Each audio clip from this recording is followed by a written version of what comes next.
Another episode here of Getting There with Guys. We're talking rugby in this episode. Mike Perazzini, Kevin Murphy, both joining us to talk about both the Capital Region and Upstate New York, what the sport of rugby can do upcoming this spring and summer. And for maybe some of you, and I think I'm in this class, I've never played before, but I think I might be good. Here's your opportunity to learn more about the sport. Before we dive into that, let's learn about our two guests today. Kevin Murphy, we're going to start with you. Take us to a young Kevin Murphy. Usually I talk about when people are 6 and then the 18. I kind of want to start with, when did Kevin Murphy get first introduced to the sport of rugby? I was living in Ryan Hall at Siena, and across the kid living across the hall had started playing, and I was actually there for soccer and had played goalie, and I never went back to soccer after the following spring. And so played in college, played a bit of men's league, but I have to, started having kids and faded away.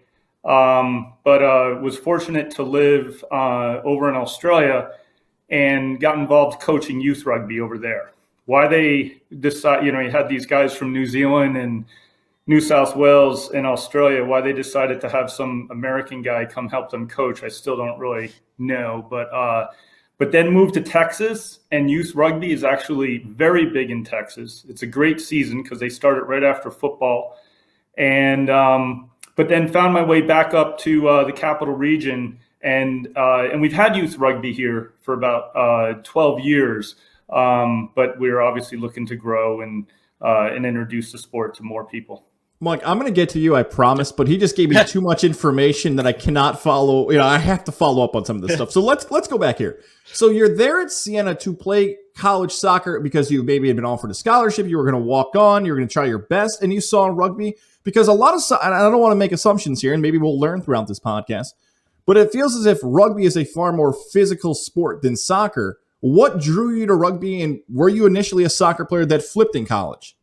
I had never, prior to getting to Siena, had never seen rugby. I think most people, I like to, Mike's third generation rugby. I'm second generation rugby. And so most people in my age would have learned in college, and the camaraderie. And I think that's the, you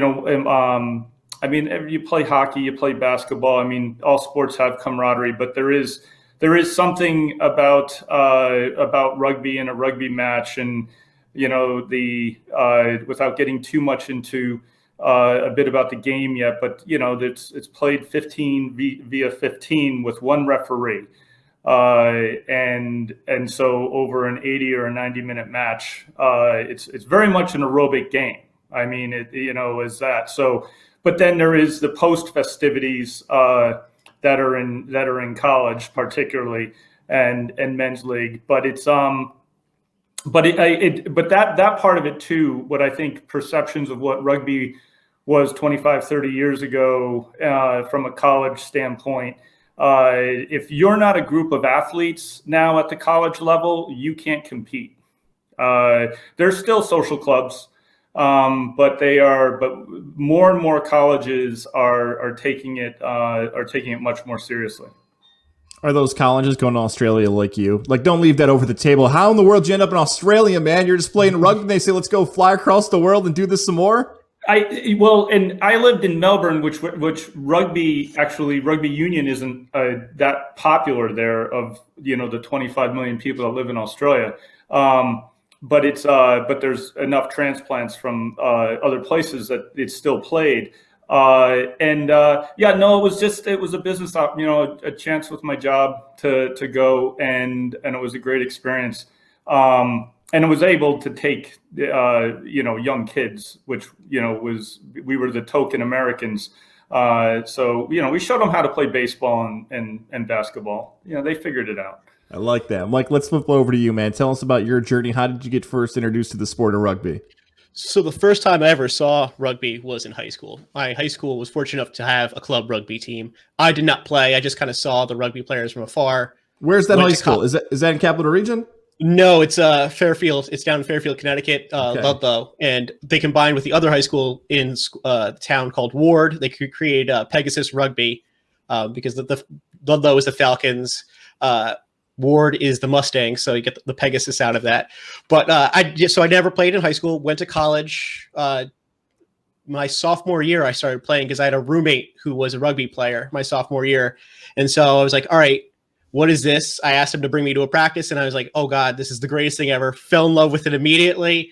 I was fortunate enough to study abroad when I was at Siena, and I got to play rugby in Italy. Not nearly as good as Australia, but still pretty nice to play rugby. And that was kind of the universal language there was with them was we both knew rugby, and so we could communicate through that. And now I am the coach of the Albany Bootleggers rugby team here in the Capital District.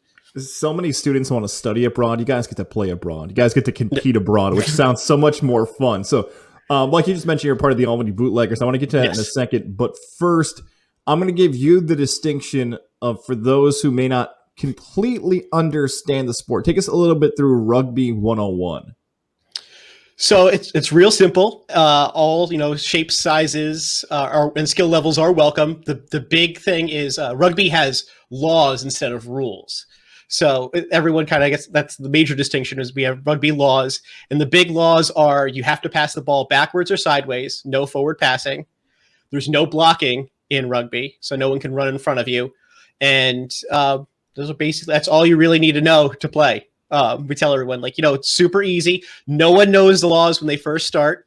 I don't know guys that have been playing for 5-10 years that still don't know everything because there's a lot of nuanced things. And the fortunate thing about it in rugby in general is it's always changing. They're doing some new tweaks and stuff like that with it to make the play more competitive and stuff like that. So all you need to know is you pass backwards and you can't block.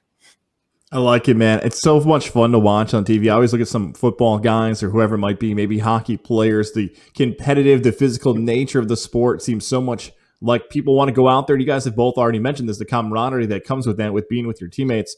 Kevin, I want to go back to you because you mentioned the generational thing here with rugby where people may have played in different eras or people may have been introduced to the sport in different eras. But what seems to be a common thread is that for whatever reason, younger leagues, high schools don't put rugby on that same type of level as a sport like baseball, football, basketball, hockey, the sports that we know may be more popular in America. Why do you think rugby hasn't taken off and just entered the talk of you can sign up for a sport and it can be rugby at your respective schools?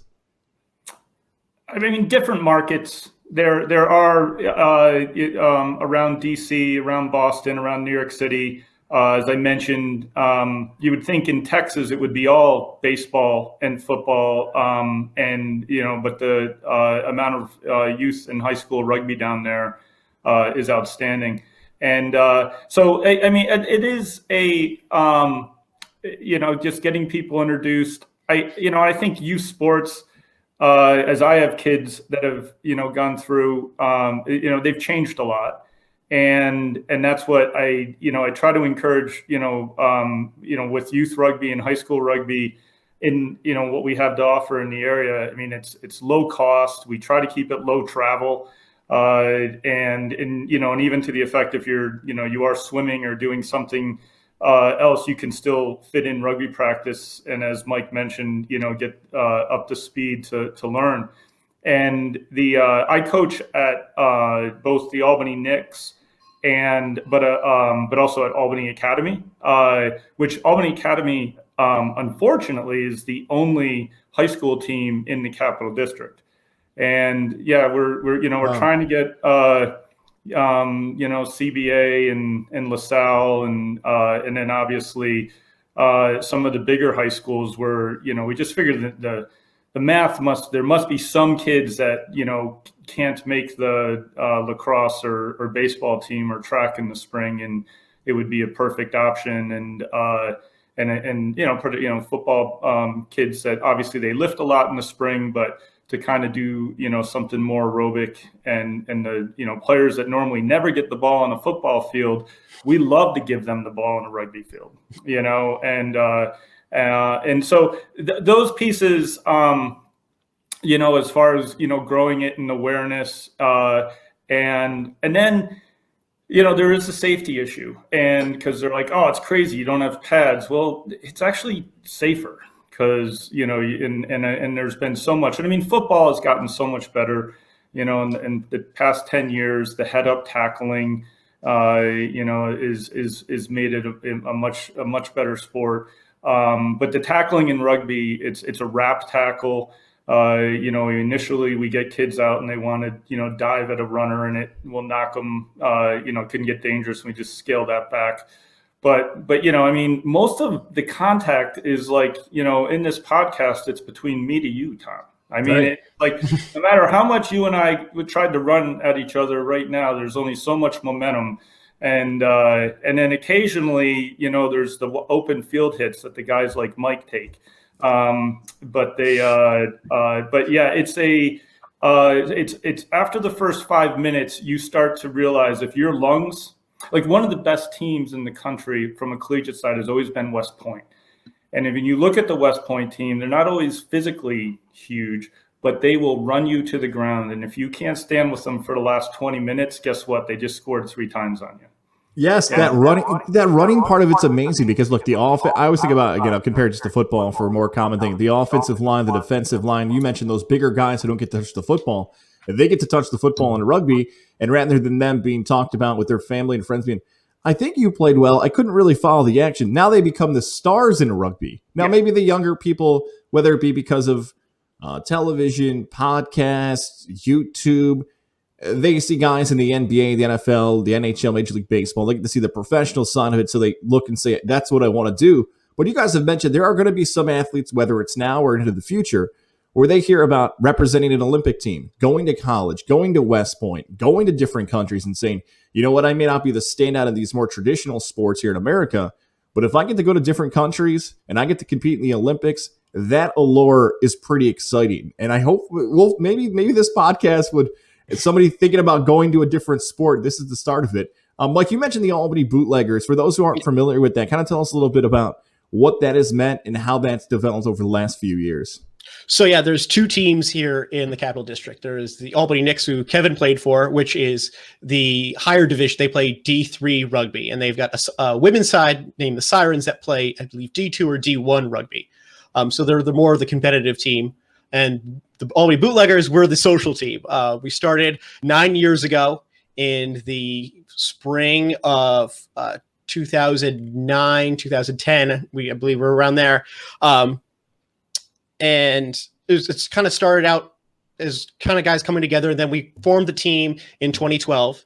And then we just kind of built up from there. The team has basically become, if you want to learn how to play rugby, come with us. If you're a guy that played rugby in college and maybe hasn't played, that long, you could come play with us. Or, maybe you've got a hectic work schedule. And so you don't have a whole lot of time to come play. You can only, make that time commitment, once a week for a practice or maybe every other week for a game. Come to us. So that's kind of what we are. Over the years, we've gone up to play at Can-Ams, which is a giant rugby tournament in Lake Placid. We compete around here in the Capital District. We got friends all the way out in Rome. We play with the Rome Mercenaries. We go up to Rutland, Vermont, and play against Rutland. We've gone down to Connecticut to play. And so we kind of keep it local and, fun. Yes, I love all that. So you said there's no age limit, right? Like you could be 23 to 43, whatever the age is, you can go out there and continue to compete. Our youngest is around 21, and our oldest is, he says it's 43. We like to joke that he was there at the founding of rugby 200 years ago.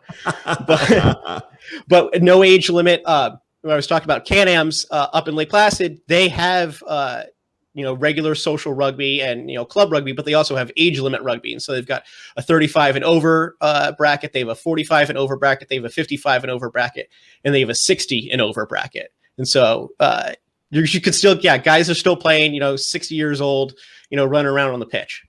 I know for both of you, this is going to feel like picking your favorite child, but Kevin, I'm going to start with you on this. Was there a moment, whether it be a practice, the first hit, the first victory, where you fell in love with the sport and somebody listening to this may say, hey, when I experienced that moment like Kevin, that's when I could become a lifelong rugby fan? Is there one, maybe 2 or 3 moments that stick out to you throughout your career and your time following the sport? I think, there used to be a Ryan Field at the Siena campus, and I think there was always this big guy that played for SUNY Albany, and he may have been trying to break my nose in a ruck at one point. And he knows who he is. But there's definitely times like that in, SUNY Cortland was always a power. And would have some matches against them that were definitely very memorable over the years. Mike, same question to you. Is there that moment, a match, something that happened on the pitch that you say, you know what, I think I'm going to be a rugby fan for the rest of my life? I can't pin down a specific moment. I do remember like the first try I scored for Siena, but I think the real time I felt it, I guess, would be my first game when I got tackled the first time. Because you're playing rugby without pads, and you get hit and you go down, and then there's kind of like this moment in your brain where you kind of go, oh my God, I'm not made of glass. Like I could keep playing. I could get tackled without pads, and I'm still okay. I'm I'm a little sore, but whatever. And I'm still running around, and it's kind of that addictive feeling that oh, this is amazing. You're kind of at the edge of your seat. Adrenaline's going, and that's kind of believe that's where I initially fell in love with rugby. And actually, go ahead, Kevin. Yeah, I have a better answer to that question if you edit this one in. No, I'll leave it in. We'll just keep going. All right. No, my first match was at Holy Cross, and so it was spring season, and so the football players, would have been playing B-side, and the football players were allowed to play for the Holy Cross team. And I was a soccer goalie, so the kickoff, and I go up like a goalie, and I pluck the ball out of the air, and this guy that was probably playing middle linebacker for Holy Cross just drilled me into next week, and I lost the ball and was laying on the ground shriveling, and like I'm sitting there, and I notice the other 29 people are running away and still playing the game.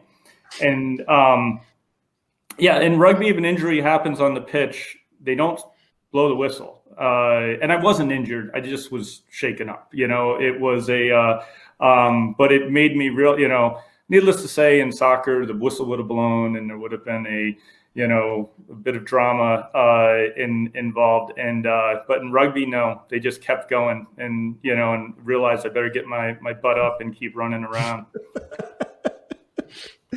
It's a different sport for sure. It has its own feel. It has its own rules or laws, I should say, laws and everything else.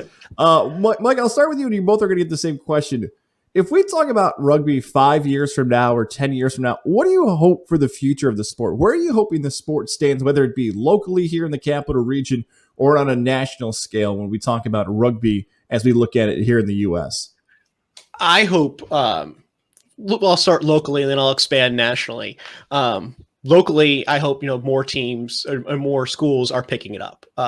There's no shortage of athletes that are here in the Capital District, and so there's no reason that schools shouldn't be picking up rugby. It's a relatively cheap sport to have. All you need is a few pads, which the football team already has.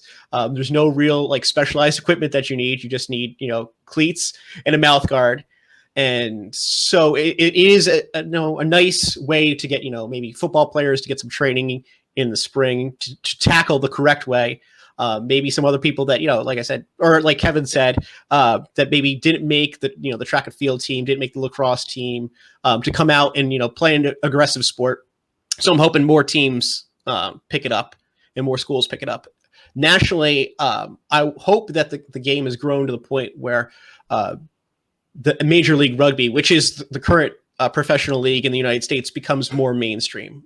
Right now, it's in its fourth year of since its inception, and so I'm hoping that from 5 years from now, everyone kind of knows about Major League Rugby. Maybe we get some nice products out of that. Hopefully some kids go play, for the national team, and, the U.S. national team competes at a World Cup and gets out of the group stage. 2021 this year, Tokyo is, the second time that Rugby sevens is going to be played. So I'm hoping that, maybe we place well this time around, and then, 4 years from now, we place even better. 3 years from now, we place even better. So I'm hoping that from 5 years from now, I hope that rugby isn't stagnant or in the same place. I'm hoping that, it continues to grow. It gains, the notoriety I believe that it deserves. Kevin, that's a really good answer Mike just gave. Do you want to even add anything? Because that felt like the perfect answer. But Kevin, I'll let you have an opportunity to add to something if you want. Well, the only other is it's boys and girls. Yeah. And the reason actually that rugby is one of the fastest growing sports worldwide is because of the number of females that are starting to play the game, as well as guys. But so like that's one of our, and I mean, yes, high schools, you do have high school girls soccer, high school girls lacrosse. There are a lot of girls that would love to play rugby, and we, Mike and I know them. The Sirens are with the women's club with the Albany Knicks. They're great, and it's a great option for an athletic team. But as well, some of the high school tournaments that I go to, and the high school girls teams that are there. They're girls that are not getting an option to play soccer, not getting, to make the basketball team because they didn't decide on one sport at the age of 10. And unfortunately, we don't, a lot of kids, by the time they're 14 or 15, are unwilling to try a new sport. And it's like, and I almost, when we're trying to encourage kids to try the new sport, it's like if I can find their parents, and the parents may have played a semester or two in college, guys, moms or dads, it's like that's hopefully an avenue that they can get the kids past that inertia. But it's but I always, my biggest competition is not the other spring sports. It's video games, and kids just decide that they don't want to run around on a field anymore, which is kind of a bummer. Yeah, that's a bigger problem, unfortunately, that us three cannot figure out and solve. Someone much smarter than us three will figure out the youth, and they got to stay off Twitch and TikTok and everything else. But as long as they're watching podcasts, I'm fine with it. As long as that's okay with me. A few places I want to make sure I get a chance to plug here. At CDY Rugby on Twitter. You touched on some youth things there. I know there's a lot of great youth information out there. Siena Rugby Alumni is the page you run, Kevin, right? So shout out to all the Siena alums who are out there. And then albanyrugby.com. Did I miss anything else that could help promote rugby, not just in the capital region, upstate New York, and more? So I'll take that, Mike.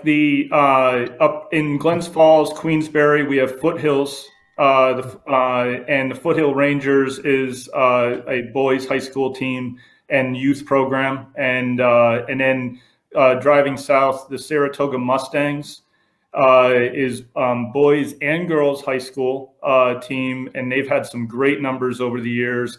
And then there is also a men's club in Saratoga and then obviously the Albany Knicks youth has really going from grades 2 to 12. We don't have the grades 2 play against grade 12, but we do have different, as them getting out there for a run. And then, you have the Siena College, Greg Matthew is the director of rugby over at Siena. And if anybody is, thinking of going there and would like to play, but Jeremiah is the coach over at Union. They have a great team. The RPI, I don't know who the coach is right now at RPI. It has changed, but both men's and women's teams at RPI have been awesome. And then Johnny Durant and Rob Slawinski, run the programs over at SUNY Albany, and SUNY Albany is gotten better and better in the conference that they play over the years. So from a school side, and that's. I don't try to play the, what's getting kids invested into, a high school sport, because there aren't a lot of full rides to play rugby in college. They do. I mean, obviously you go military academy and those have some, other contingencies that you sign on for, but there are a couple schools that do offer, scholarship but more and more schools are getting a formal program. And if you learn how to play, and the coaches, they will help you get into those schools. So it's as it's getting better organized. One of if you have a lot of Giants fans, New York Giants fans that listen to the podcast, well, their favorite special teams guy should be Mr. Nate Ebner. Are you familiar with Nate Ebner, Tom? Yeah, he's got a little rugby background, doesn't he? I mean, he grew up in Columbus, Ohio. Was his father played with a Columbus, Ohio club. Walked on to Ohio State, and was a captain his senior year. But he's just a lockdown tackler, and he learned how to do the rugby tackle. And what's better for a special teams than to be a lockdown tackler? And but he plays with rugby sevens. So I've mentioned there's rugby 15s, and Mike mentioned there's a sevens version of rugby. You get some of the bigger guys off the field, and it's more of a horse race. It's 7v7, 7-minute halves, and so in a 14-minute match, it's full sprint, and they'll play a tournament, and in the course of a day. But in the Olympics, that's the version that's played right now. They don't play the 15s. The next World Cup for 15s will be in France in 2023. And I think most people are familiar with the New Zealand All Blacks and the haka, the pregame, welcoming they do for the other team to try to, scare the mouth guards out of them. But the other, as you mentioned, as far as, the Major League Rugby, and like Fox Sports is covering Major League Rugby games, and there's streaming to be able to watch it. But there just was the Six Nations, which fortunately for the Six Nations, there Saturday afternoons in February to March. There's not a lot of things to watch on TV. So there was great coverage of Scotland versus Ireland and England versus France. And these games are great. I mean, if somebody's just for the first time, like, oh my God, the way they move the ball around, and it's changed over the years. Well, we're excited here at Godzilla Media and getting there with Gons to share some of these spots. We're going to share this interview, of course, and tag a lot of these social media platforms as well. Who knows? I know COVID, we're taping this in April 2021, and COVID has changed a lot of things in the future, but who knows? Maybe on the pitch very soon, we continue to do this partnership. We might see a team with the Godzilla Media logo out there. Who knows? It's very, very possible. Mike, Kevin, thank you guys so much for spending some time with me today. Looking forward to seeing where rugby goes here in the spring, the summer, and the next year to 5 years. And hopefully we'll look back on this and say the sport's in a better place in the future than what it was when we taped now. Although it's in a fine spot now, I'm excited to see where this continues to build. Thank you guys so much for stopping by. Thank you for having me.